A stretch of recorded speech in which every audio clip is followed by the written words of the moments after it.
Foi antes mesmo dos nazistas na Alemanha. O Brasil já tinha campos de concentração onde mais de 73 mil pessoas foram aprisionadas. Os nordestinos, vítimas da seca, da fome, das doenças, eram isolados nos chamados currais do governo, construídos em 1915 e em 1932 no Ceará.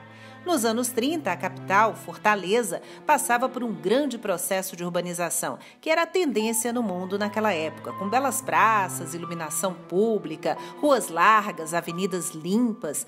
E com a chegada dos retirantes, que fugiam da seca no interior, a população passou, de repente, de 20 mil para cerca de 130 mil pessoas.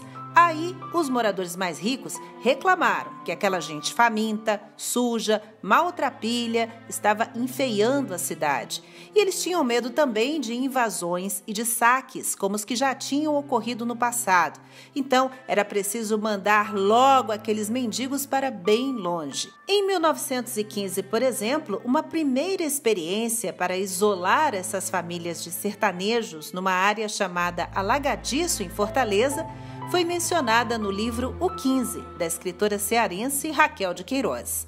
Mais tarde, outros 6 campos de concentração seriam construídos, a maioria no interior do estado, bem longe da capital, ao redor das cidades de Crato, Cariús, Quixeramobim, Quixadá, Ipu e Senador Pompeu.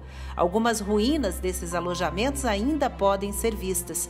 As condições eram desumanas. As epidemias como cólera se espalhavam rapidamente entre os retirantes amontoados, cercados e vigiados por soldados, sem permissão para sair. Eles eram vestidos com panos de saco, alimentados uma vez por dia com ração à base de carne seca, farinha e rapadura, porque a carne de primeira mesmo era desviada, roubada e vendida antes de chegar até eles. As denúncias eram contra os encarregados, as lideranças políticas da região.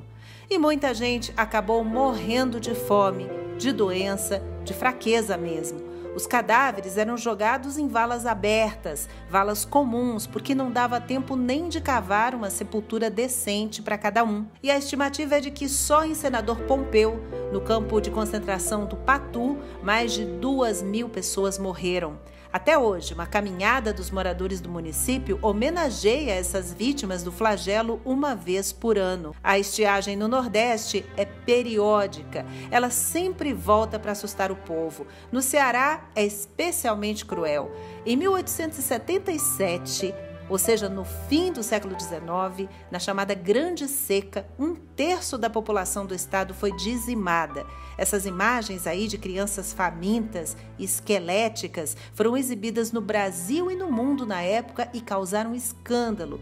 O imperador, Dom Pedro II, prometeu que venderia até a última pedra da coroa para combater o problema.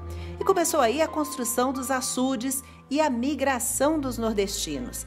Milhares foram para a Amazônia servir de mão de obra na extração da borracha. A cada nova estiagem, o governo então criava frentes de obras. Muitos sertanejos foram empregados, por exemplo, na abertura da estrada de ferro de Baturité, no Ceará.